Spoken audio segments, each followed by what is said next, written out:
Well, good afternoon, sisters and friends.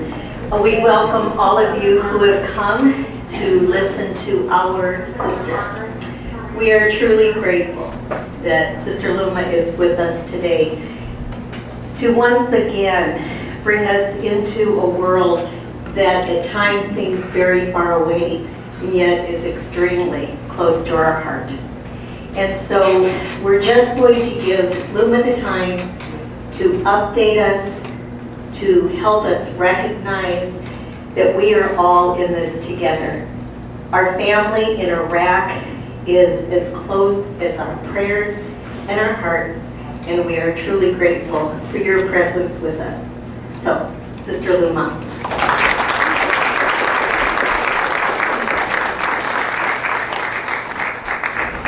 Good afternoon, and thank you all for being here. Maybe a little closer. Okay. I'll forget doing this, so just remind me. Thank you very much for your prayers and support. I'll do, probably will be about 45 minutes presentation.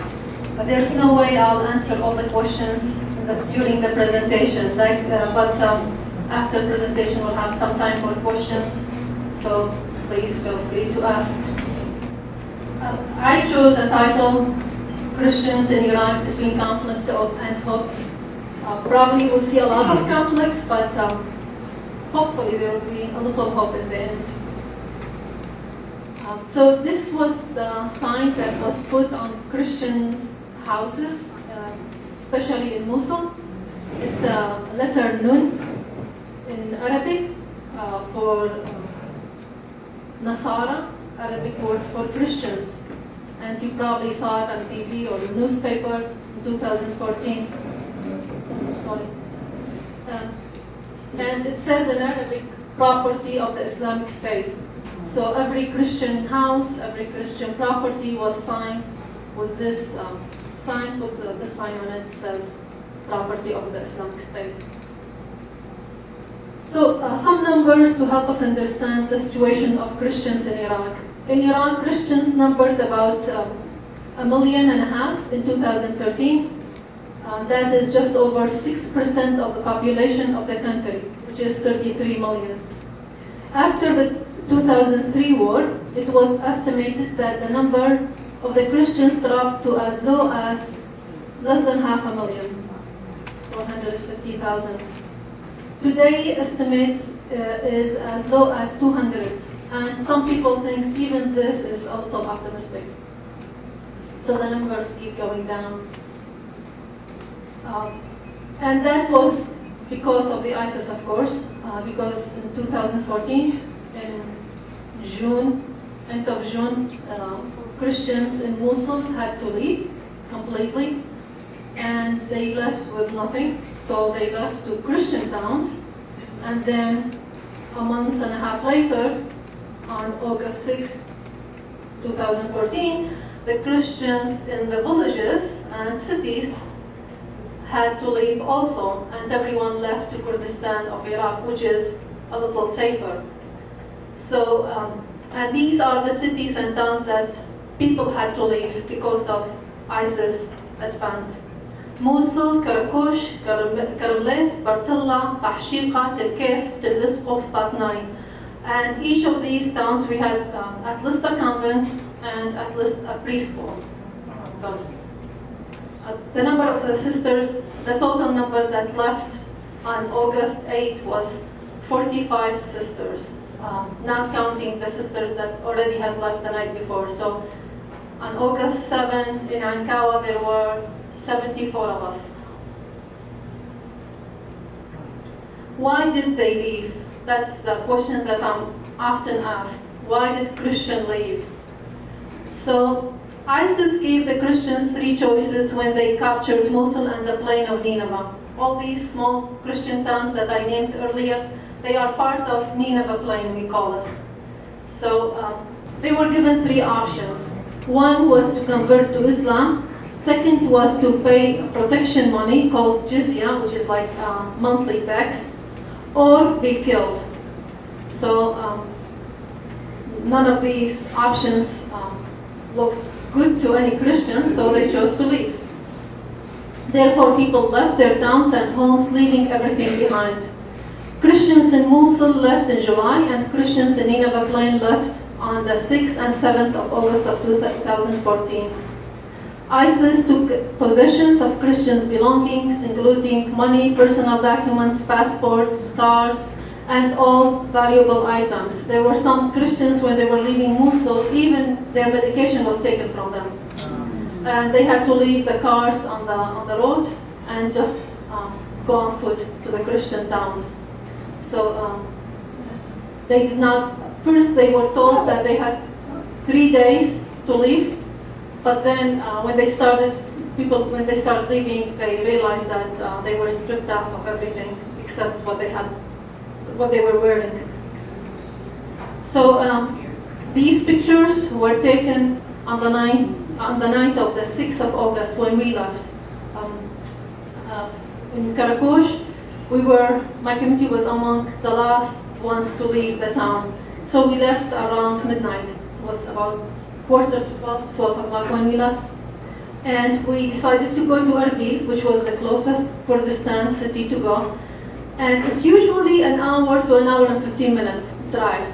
But we started at midnight. We did not get there until 9:30 in the morning the next day. There were so many people going, and there was, we didn't know where was the road. So people were heading all to the same direction, because it wasn't only our hometown that was being emptied. All Christian towns and even some minorities towns, non-Muslim towns. So you could see on this pickup that people are sitting. And that was the picture we took in the morning. That's what you could see in the morning. People everywhere, and because of the backup, we could not, we hardly can advance. I was lucky to get the car in Kurdistan, because in the morning they decided that too many people had entered Kurdistan, and there was no way they can have all these vehicles entering the Kurdistan area. So they stopped people. People had to leave their cars and then enter walking on foot. But we were able to get the car in. So this is the map of Iraq, and the green is Nineveh Plain, Mosul and Nineveh Plain. So it's all the state of Nineveh, which is all controlled now by ISIS. Erbil, as you can see here, it's the capital of Kurdistan, where most Christians are living today. So the massive exodus was a shock and not expected. So no one was prepared for all this to happen. Not people, not the government. No humanitarian organization was ready for this. So it was all unexpected. There were days when ISIS were far away, about 25 miles, but there were days when ISIS were only far away 10 miles. So it depended on some days when they tried to advance and when they were pushed back. So the most urgent need was sheltering such a huge number of internally displaced people. There are two words that we probably always hear on the news: refugees and internally displaced people. Today we are considered internally displaced people because we are in our own country. So we don't get status of a refugee, which means we cannot apply for anything that is given usually to the refugees, such as visas to travel. So we had no rights, period, nothing. We are internally displaced and hope that one day we will return to our hometowns. So usually they call us IDPs. And most of people who are IDPs, they can't travel. Everything is limited for them, even schools, because in Kurdistan everything is taught in Kurdish, and Christians don't know Kurdish. Unless they lived in Kurdistan, they know Arabic and Aramaic. So they do not even have the right to go to schools or even to the hospitals. So that's the IDPs. Refugees are those who left the country in Jordan, Lebanon, Turkey, wherever they are, they have the status of refugee, and they have better rights than IDPs.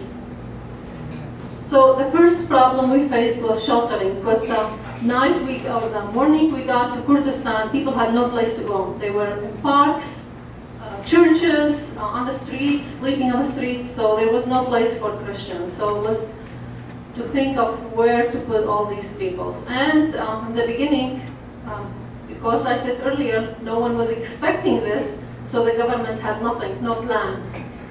No one has any plan for all these peoples that entered Kurdistan. So you see often people this is by one of the churches.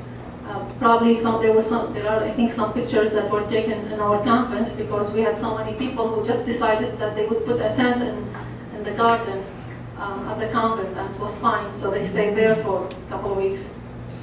This is a church, so people just went and sat at the church, because no place to go. So some people are sleeping, some people are sitting, and that went on for almost 5 days to a week. So this is a church where people are sleeping. And this is one of the gardens at the church. So we moved from no place to stay to tents. So people, in the beginning, tent was better than sleeping outside. So we provided tents. We, meaning the church and the community, Dominican community, because the humanitarian organizations took them a while to get into Kurdistan and start help out. So public institutions were open for the IDPs, also like schools and sports centers. Even unfinished buildings were used to put IDPs. When Sister Marceline visited Iraq in January of 2015,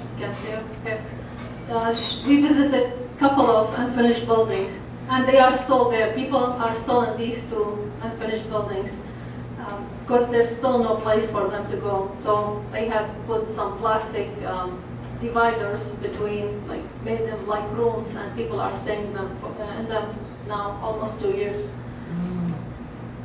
So we moved in 3 stages of sheltering people. In the beginning, it was all churches and parks, then tents, then schools were given to us. So we had schools and unfinished buildings, and then we moved to caravans and rented homes and apartments. So today there are no internally displaced people in tents, and we don't have anyone on the street. But we still have a lot of people in the unfinished buildings. Schools, people had to move out when the school began. So students went to school and we had to empty the schools.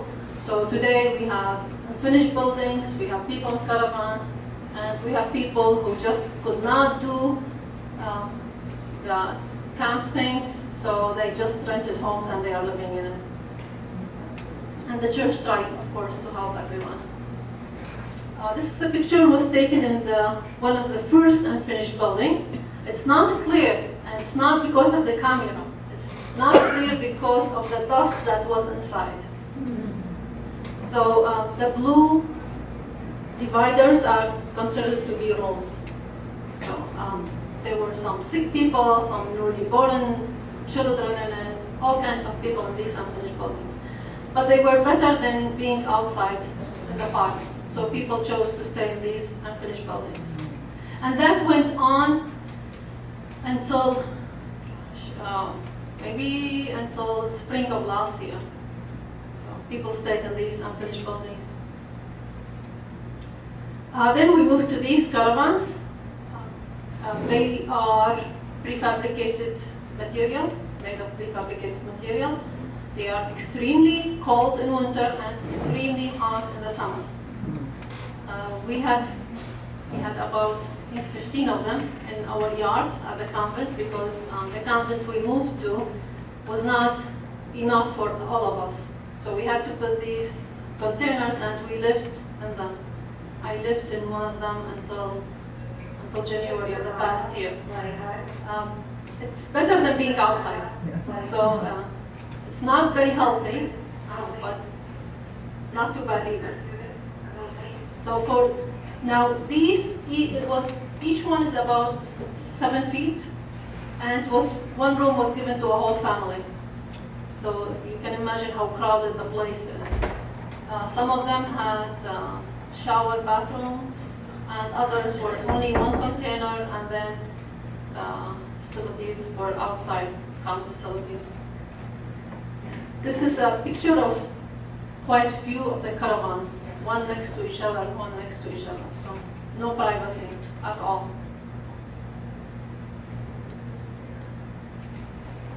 The impact of the situation on Iraqi Christians. So we had, number one was immigration. People could not take what was happening. So they needed a better future for their families. And no one could blame them for that. So we had, again, the numbers are estimated. So we have about 4,000 Iraqi Christians in Jordan. We have more than 2,500 Iraqi Christians in Lebanon, and we have a small number in Turkey, and then a small number in Europe and US. People who are in Jordan today are being a little, their visas are a little moving forward, so there are a number of families that I know that are traveling to Australia in the past month. There are still huge numbers of Christians in Jordan waiting for a place to go. The other thing that had impact was the education. As I said, we don't speak Kurdish, so the first year of displacement, children could not go to school. No one could go to school. The number of Arabic schools was very limited, and they already had full numbers, so they couldn't take that many. So a lot of students did not go to school. And that was the main problem. People wanted to send their children to school, and that was another reason that people thought of immigrating, leaving the country, because they couldn't see any future for the Christians in Iraq at that point, and they decided just to leave and find some future somewhere else. And then we had health matters, health problem. Again, the hospitals are all, the doctors, nurses, everyone speaks in Kurdish, and people, when they would go to the hospital or clinic, they were not being treated because they could not understand them. So that was the first step we did for the IDPs. We started this small clinic to treat all these IDPs, and started as a tent with a few doctors volunteering and some nurses, and then now they have few caravans, and they are still working. They are totally free for all the IDPs. And then we have some religious activities. There were some questions, as you can imagine, that Christians started wondering about in the midst of the hardship that they were facing. Why did God allow this? Where is God in all this? How long this is going to be? Are we going just to die and finish? So there were so many questions that people started asking. And of course, they have all the rights to ask. It's very normal. In Christian towns in Iraq, faith was inherited. I didn't choose my faith. I just was born in a Catholic family. And none of us ever asked why I'm Christian or any of that. So we just inherited. We didn't ask, and we practiced because our parents practiced religious things. So we fasted, we went to church, we prayed, we did all this, but we never asked. So with the situation, people started asking, what's the meaning of their faith? And that was a good thing. It was good to ask, because they needed to build something. They needed to know who's God. So we had a lot of these questions that people never asked us before. And from first day of displacement, we were sent 2 by 2 to everywhere that there were IDPs to work with them. So we did so many things that none of us thought we were going to do. I never thought I was going to distribute milk and diapers. I remember the first day I was told to give some diapers, I just was giving them away. And the lady said, well, sister, this is not the number I want. I was like, what do you mean? It's all diapers. She said, no, there are numbers. I was like, okay, there are numbers, so that wasn't new. Okay, there were numbers on milk containers also. Okay, so, but we never thought we were going to do this. I worked as a driver for the community also. I didn't know I was going to be a driver, but, it did not matter. It did not matter what we had studied or what we had done in the past. What mattered is to be with the people and try to help them as much as possible. It was just unclear to people what to do. Unclear. It's like you see men, women sitting there. They don't know how to think. They don't know what decision to take. We say as a community we lost a lot, and we did. We lose a lot. We lost a building that we were planning to move to it as a mother house after we lost our mother house in Mosul. We lost kindergartens that we had worked hard to get them and build them and start working on them. But that is nothing compared to what people lost, because they lost everything that they have been working toward all their lives. So people left with almost nothing, like nothing really, because we had to leave in like a few minutes. So people had to take a long time to understand that. They could not comprehend all this. They did not know where to start, or how to start, where to go. So it was a state of confusion. And that work was very important for them, the work we were doing. Giving them some food, giving them shelter, providing little things for them, or even sitting with them and pray a rosary. A lot of people have hard time to do this, and even as sisters in the community, we start asking all kinds of questions. We started praying the psalm at the rivers of Babylon, and all of a sudden it made sense. We were away, or the psalms that we say, how can anyone pray something like that? That your children be dashed at the stone or something, killed, or how can anyone pray something like that? But all of a sudden it made sense. Like, they were displaced, people of Israel were displaced, and they just had to pray in a different way. And that's what we had to do. We just had to understand what was happening. So we started making these bags of food and distributing them to people. And of course, until today, now we almost have 2 years since the displacement, until today, people still receive a basket of food monthly from the church. We also had to give people mattresses because there were no place for them to sleep. So that was first step, mattresses. And then all kinds of things really, all kinds of material that people can use. We had some people helping out with cooking because people were in camps and they were all eating from the same pot. So we had to cook these huge pots in every camp to provide some food for people. So with your help and many donors, we were able to distribute the following items. Milk and diapers in 2 groups for 1,200 children between day 1 to 2 years old.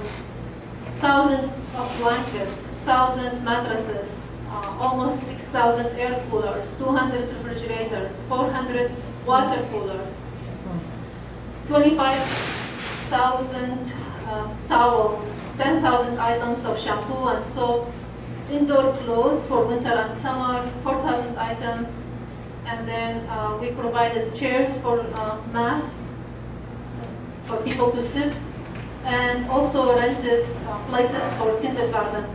So all this, midst of all this, people wanted to celebrate Mass. And of course there was no place to celebrate Mass, it was gardens. One of our sisters in one of the camps, they didn't have anything, it was at school, so they got one of the school desks to celebrate Mass, with everything on it, but they didn't have a tablecloth.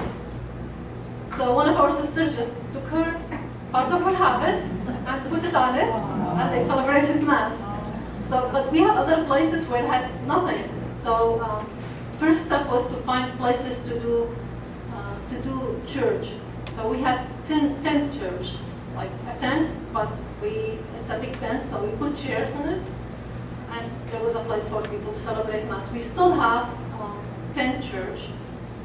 We still had them actually until last month. Last month they made from prefabricated material churches. So they made 2 and 3 still going up, and will be finished probably very soon. So we, as a community also, we help providing some chairs for these churches. And after the first year finished, and we saw that people really, we should start with education. We did all that work, giving people food and stuff that they needed, but then we realized this is not a priority. Other people can do that. So we had some people who are volunteers, and they could do that. We don't need to be there and giving children milk or diapers. Someone else can do that. So we decided that to focus more on important things. And number 1 was education. What can we do with all these children that don't have a place to go and study? So with the help of so many humanitarian organizations, we were able to build a school from prefabricated material. We have today in this school, the past year we had 520 students. The number went down to 430 by the end of the year, and that was because so many families just are leaving the country. But it turned out to be one of the best schools in Iraq by the end of this year, because everything was provided for them, free of charge for everyone. And we actually only had Christian students. And the students and the teachers were all IDPs. So they were all internally displaced people. They have a great program. Our school starts 7:45 until 1:30.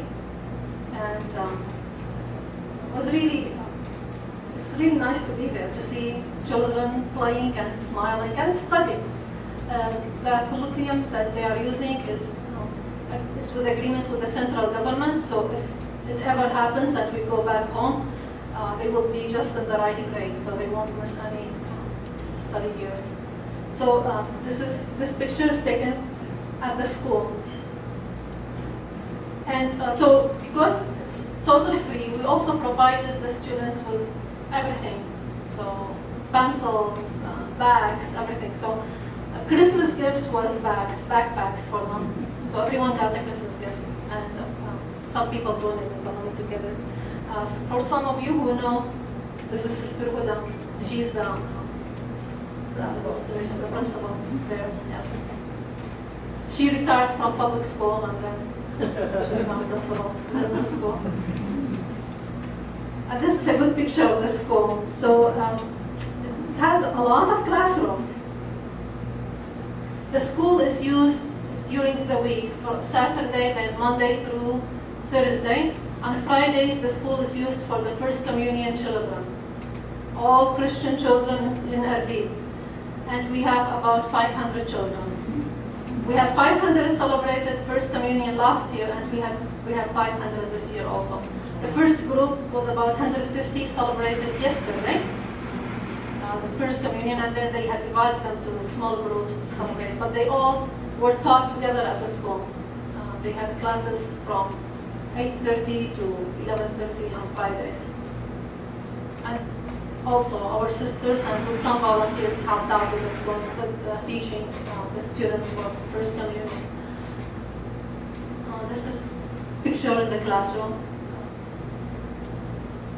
And we have 7 sisters who are all working at the school. Also, we had to open some kindergartens. People, like in small Christian towns, were so used to have sisters in the kindergarten. So we rented 3 homes, and we converted them to a kindergarten. The first days, Sister Van, for those who know her, she would turn music on and just taught the kids like dance. or do something, react to the music, and they would just sit there, not move, nothing. If you just want them to move a little, they would not move.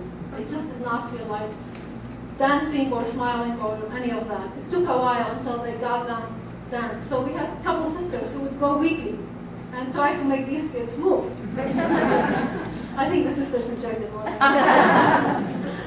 But it was so strange because, like, on one side was strange, but the other, no, because these children are living in one room, like a whole family is living in one room. And of course, the victims of everything that happens usually is a child. So these children had no place to play, they had no place to go. So when they came to kindergarten, there was nothing like was interesting to them. But now it's different this year. This year, even the number when last year she had about 150. This year she had 300 kids. So we rented another house for them. Another picture of the children in the kindergarten. And also, so we did not work only in Erbil. Erbil had the most IDPs people, but we also worked in other towns like Accra. Accra is a suburb of Erbil. And we have sisters now, 2 sisters, and one of them in Accra. And they opened preschool also. So they had about 50 children. So far we have been working in terms of kindergartens and schools only for Christians. Because number one reason really is because we teach religion, Christian religion in them. And as a government law, if we open it for the other religion, we would have to teach them their own religion. And we don't want to do this at this point. We also have sisters, as I said, working at the local clinic that was established by Syriac Church, and we have sisters who volunteer there. Sisters are still going to these unfinished buildings, to camps where people are living, and try to do gospel sharing, to pray the rosary, just to be with people. So it's easy when you are not living on camp. It's easy to like forget about the people. So easy because the camps are on one side of town and the houses are on the other side. So if you stay where you are living, you will probably never see them. So it's important for all of us to keep visiting them and be with them. There are other places that were rented by church or given by generous people as apartments for people to live. One of these centers is Neshtiman. Neshtiman is a whole building that's filled with apartments. The apartments originally were made for offices. But when this all happened, the owner decided to open this building to the IDPs. So he had given it for free for the past 3 years. So it's very far from the churches that we had built so far. So we usually organize masses weekly there on Sunday, every Sunday evening, Neshtiman, Marceline remember. And we have 2 sisters who go weekly there. And first they go to meet with the youth. So they have an hour and a half meeting with the youth. They do different lectures for them, or even sometimes prayers or gospel sharing. And then they have evening mass there. So we organize the whole thing, and then we have a priest that comes in and celebrates mass with people. This has been going on since we were displaced. In Kaznazan, it's a suburb of Erbil. Also, the church rented a whole small village and placed people in these homes. Now, these homes are very crowded. There are only 2 bedrooms in them. So in every bedroom, usually they put a family. But the whole village is Christian. They did not have a church, so they did the big tent to celebrate masses. So this is, we talked about last year, First Communion children. This is a picture. One of the churches. Imagine you have 500, so we could not have a place for the 500 kids. So we had to divide them. This is one of them. So I think I'll just finish with this and then see if you have questions. But what we had realized until today is that God is faithful and He will not abandon us. People are so grateful for what the church had done for them. And they really feel that God had not left them. People's hand was in all this, what happened to them, and even like in the times when they felt that God had totally left them, there was someone to look after them, someone to provide something for them, and that's when they realized God's working through other people. And then there's two words in Arabic that we always play on them and use them, amal and raja. In Arabic we say when amal finishes, then raja starts. The words, I try to look them up and see how they translate into English, but both are translated to hope. But in Arabic we have these two stages. It's amal for something that you hope, you wish to happen tomorrow, or like in the near future. But raja is something, the future that you probably see or you will not see. So there is not that much amal in people's life maybe, but there is the hope, there is raja. They hope something will change and something will happen. Sometime, it's hard really to know when or how. Things are just unpredictable, Like we don't have plans, just can't plan for anything there. You just have to move from one thing to another as they happen. We never had put in a plan a project that today we are giving away milk, next month we'll give food. We did not have such a plan. We just see what people need and work from there. That's why we can't have long-term plans in Iran. The only long-term plan was school. And hopefully even if one day we'll go back to our hometown, someone else will use it. But other than that, you really can't plan. So we just have to be ready for whatever new day brings and be open to it and react to it. Thank you. I think I'll stop here and see if you have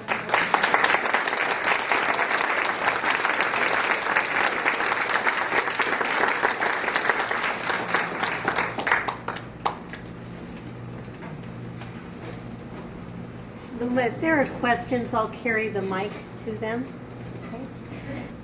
Your villages are in Kurdistan now, is that right, sister? No. Well, or they're still in Iraq and outside of Kurdistan? yes. Okay. So we lived in Nineveh Plain, which is on the Arabic side, the Arab side. But we moved to Kurdistan, and most of the Christians today live in Ain Kawa, which is a Christian village in Kurdistan. So since we left 2 years ago, we have not been back, and we can't go back. We actually don't know anything about our hometowns. We don't. In the beginning, we heard that the villages around us looted our hometowns. The villages around us were non-Christians. So they went to our hometown, or all the Christian towns, and they took what they wanted or needed. We heard that from the people who had been left behind. So when we left, there were about 70 people who decided not to leave their homes, to stay. And they stayed, some of them for months, some of them for days, until they were able to leave the town completely. But they did see ISIS, and they saw the whole thing there. But they managed to leave. In the midst of all this, when people did not leave and they decided to leave, there was a child that was taken from her mother, and they still don't know anything about her. And there were two ladies, two girls and a man. One of them was married, she and her husband were taken, and they are a relative of one of our sisters, and they have not heard anything from them. And then a woman came from Sweden or somewhere to take care of her father, and so she was taken also. And also we don't know anything about them. These are the people who, 4 people who we don't know anything about them. But there's no way we can go back.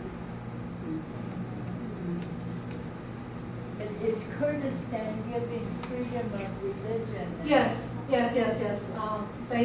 are okay with that. They don't mind us like practicing or anyone really. I think maybe I'm going to make a point of clarification and then ask my question. So Iraq is made up of governorates, like states, and Nineveh is the governorate where Mosul is the capital, and the villages of Nineveh Plain were a part of that state. Kurdistan is a independent now region. It's still Iraq. It's not a separate country, but it's run independently. And so it's in Kurdistan. Yeah, just to clarify some of that. Luma, my question is, where are things regarding the Kurdish government and the Iraqi national government in terms of politically what's happening in Kurdistan? What are they talking about and doing? Kurdistan, the Kurdish army is supposed to try to get the towns back. Like now, a couple of weeks ago, Tiliskov was one of the cities that was lost to Daesh last year or 2014. But the Peshmerga, the Kurdish army, was able to get it back shortly after the situation happened in 2014. But a couple of weeks ago, ISIS advanced and took it back. So the Peshmerga were the ones who went in and again gained it back. So Peshmerga, the Kurdish army, is the one who was trying to gain the cities back, saying that they are working with the central government, with the Iraqi government. But we really don't know what's happening, really, because there is the question of if the Peshmerga, the Kurdish government, gains these Christian towns or Nineveh Plain back, what would that mean? Would that mean that we are going to be part of Kurdistan, not the Iraqi central government? And that's what they are trying to push for. A couple months ago, there was, not even a couple months, I think it was last month, there was this paper, sheet of paper that was distributed to people. Do you want to be protected by Kurdistan? Check. Do you want to Peshmerga fight on your behalf? Check. And all these things. And then it's obviously when you get a sheet like that, it's saying I am going to be loyal to this government, right? So that's the question that is like back and forth. What does it mean if Kurdistan will get the Nineveh Plain, whole Nineveh Plain back? People don't know, not everyone want to be part of Kurdistan region. There are a lot of issues in this. It's not like only a language or a place to stay. At the same time, I'll give you an example of my dad, who you know well. I asked Dr. my dad whether if we are going back home, if he would want to go home really. First days he would say, yes, of course I want to go home. Now he's like, well, I want to go see what happened to what we own, the old stuff. But I don't think I can live there anymore. I just can't trust my neighbors. And that's, I think, how most people feel. How can we trust our neighbors? Karakosh, for instance, was the center in Nineveh Plain because it was the largest Christian community and it was the largest town among these small villages. It had a college, it had a hospital, a clinic, all kinds of doctors, the shopping centers, everything was in this town. So all these small villages around us will come and get everything they want from this town. Some of these towns, they did not even have high school. So they would go to Karakosh for their children to get educated. So all of a sudden, these small towns that depended on us, all of a sudden they came and looted everything. So how is it possible for people to trust them again? Or do anything with them? Some of you know, probably Rebecca or Marie, we were planning on building a hospital in Karakosh. Not to serve only people of Karakosh, but to serve all these small towns around us. So it's like now, okay, how is that possible? So there are a lot of things that people have to rethink about.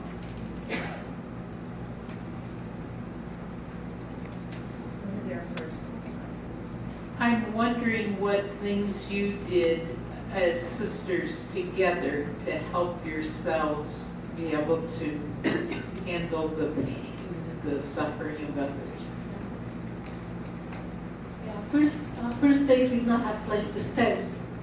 So the Chaldean Seminary opened their doors for us. So we stayed at the Chaldean Seminary in Aikawa. And there was no room for everyone. So there were 4 or 5, I think there were 5 of us in the room that I was staying. And every room was like that.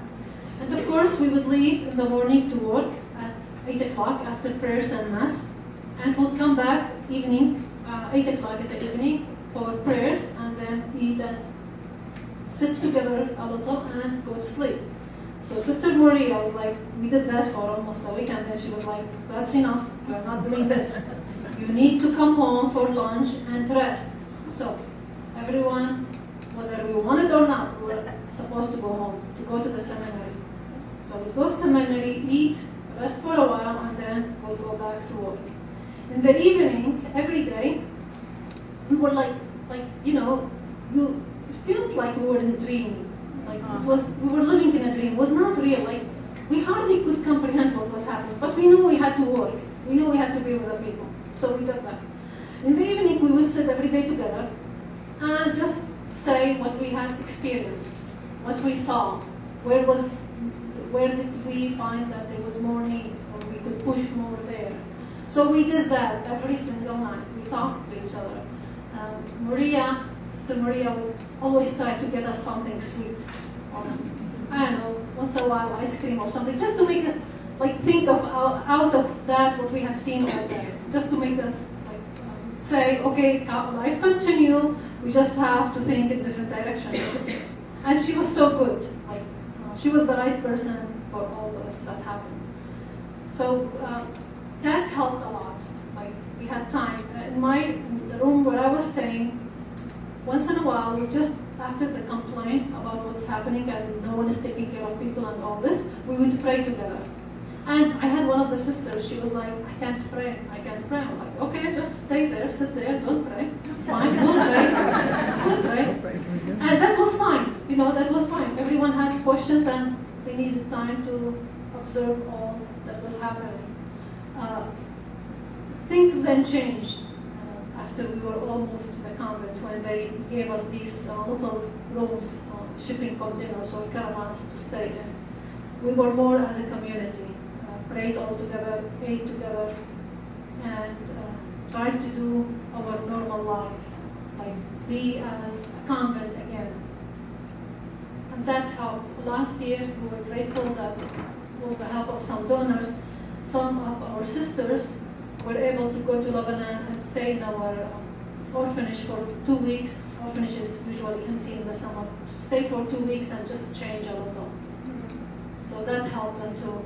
So there were some things, but it takes time. We're not that all healthy and grateful, great all, one thing by another.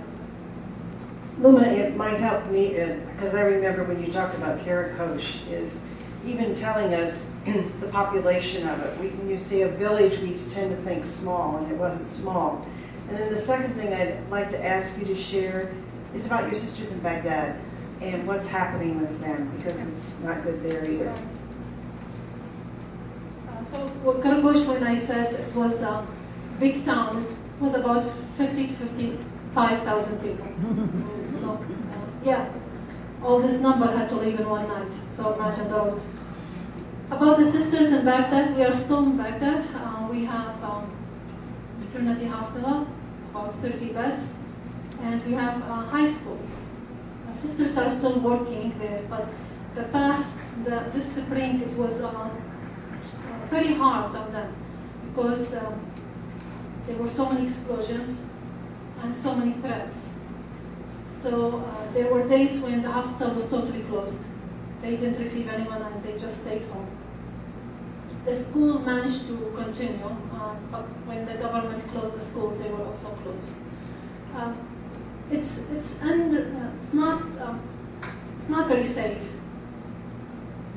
and it's not a stable place now to be in Baghdad. But they have decided to stay there. They are going to stay until they feel like it's time to pull back. But at this point, they want to stay. Most of the people they serve are not Christians. So yeah, the number of Christians in Baghdad is very small now, very, very small. People are leaving the country fast. Well, how big is the school? Is it? How many do they have? I think they have 250 students, or close to 250. Yeah, it's high school, so it's not that big. How many sisters are still in Baghdad? I think we have 20 or 22 in 3 places. So are there any major NGOs or church organizations that are assisting, and what are those? We have Catholic Relief Service, number 1 there. We have a Church in Need also, Pontifical Mission. These are the 3 main ones there. For us, the ones who are really working close to us are the Pontifical Mission and the Church in Need, and Missio is a French organization. These 3 are the main source. And then for us also, as a community, the Dominicans around the world are sending a lot of funds that are helping us with these projects. Because when we started with a small donation from one person, small donation, and all of a sudden, we start receiving all kinds of help. There are other humanitarian organizations, much smaller, but they are working also. Now though, it seems like, I didn't know that before, but it seems like the humanitarian organizations that are not as big as a Church in Need, they have certain amount of time that they work in one place and they move to another place. So there are some of these that helped with the food basket, the monthly food basket. Now they pulled out. So there are 2 of them who are the main supporters have pulled out. So like starting next year and next month, people will not receive a basket, food basket. It will not, no, because these pulled out and we don't have the sources for that, for food at this point. But we'll find something else, hopefully. I should say that, the issue of food was a main issue in the beginning, but not later. The most things that people received were food items. So in the beginning, yes, we didn't have food, and we had to cook in these huge pots for everyone, so it will be enough for everyone. But that did not last for a long time. It was only a couple months. Later on, because of the food baskets that so many humanitarian organizations were offering, people had enough. They usually give something like oil, milk, rice, flour, things like that, staple things like that. And people were very grateful, actually, and they are depending totally on these items, of course. The other thing I want to say is, Christians in Iraq were not poor and are not poor. The only thing is that they lost everything they had. People in Iraq were the most educated people in the country, and the country depended on them in everything. So it wasn't like they are lazy people. They are not lazy. But Ankara, the Christian town we moved to, only had 20,000 people. The day we moved into it, it became 200,000 people. So there was no place for people to stay, and there was no work for people. So we have so many young people who go drive like half an hour, 45 minutes to find a job. And some are finding jobs and like supporting their families, but that doesn't happen to everyone. The other thing is, not everyone is staying in these camps. Not everyone could stay in these camps. There are so many families who have rented homes and they are paying rent and sitting in them. And you won't believe it, but the least expensive house, 1, 2, 3 bedrooms, is $750 a month. So this is a lot of money for IDP who had lost everything. That's the struggle really that they are facing. It's not like they don't want to work or they want to depend on the help they are getting. No, it's not like that. And the other thing is when they hear, okay, they have these food items that are extra. When they hear someone else don't have them, or they had moved into town, or they don't have anything, they take from them and just they leave it at the door of the newcomers. Yeah, it's amazing. Like, the poor are the best who can give, definitely. If I'm getting this right, kindergarten was focused on, but what about other age children, middle school, high school? Are they getting into trouble with nothing to do?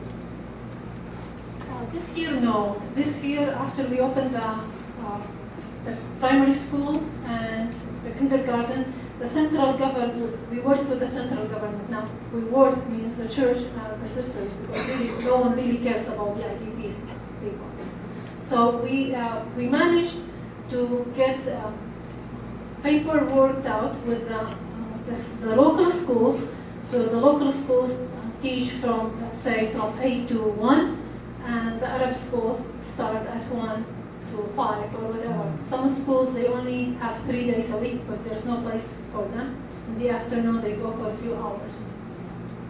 Also, they added some schools for prefabricated material in different places.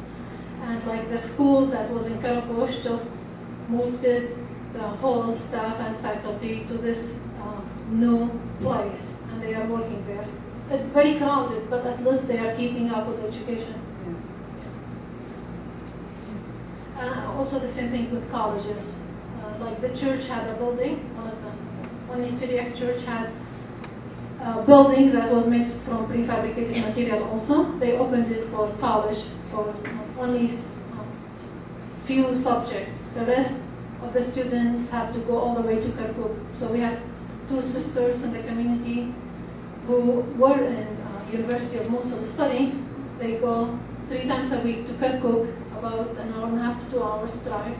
They go take their classes and they come back. We have the sisters who were teaching at the University of Mosul. They have to teach now in different places. They are living in Erbil, but 2 of them had to teach in the Hook. So they go a couple days a week, teach in the Hook and come back. And we have another one teaches in Kirkuk. So a lot of going and coming. In situations where there is a lot of suffering like this, oftentimes vocations grow. Are you experiencing that in Iraq? Sadly, no. We had 2 novices when we left, and we still have them, and we have the sisters in temporary house. But it's hard time to decide. People can't decide.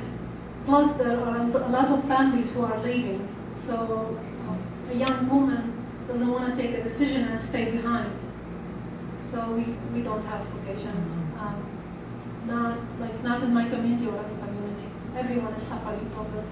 Even we don't have any seminarians getting in to the seminary. They give the couch now we were sitting for it. I remember that story.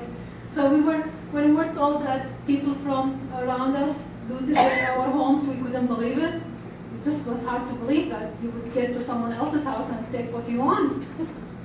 But obviously they did it because a lady, after got settled in Erbil, rented the house and needed some furniture.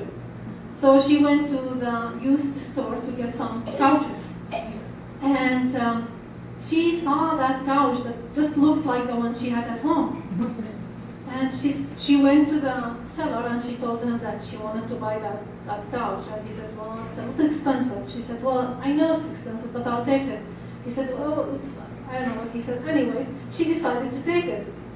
And she decided to take it because it was her couch and she had hidden her gold and money in it. So she found it back, but that was only one woman who found it. I told the sisters, maybe I should go and see many more books will be sold. We did go. Wow.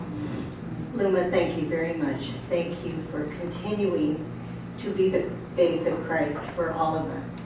And as we hear all of this, we are very aware of our unity, being one together.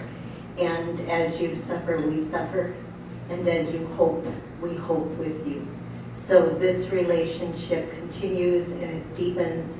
And more than anything, we continue prayer. So thank you. Thanks, everyone.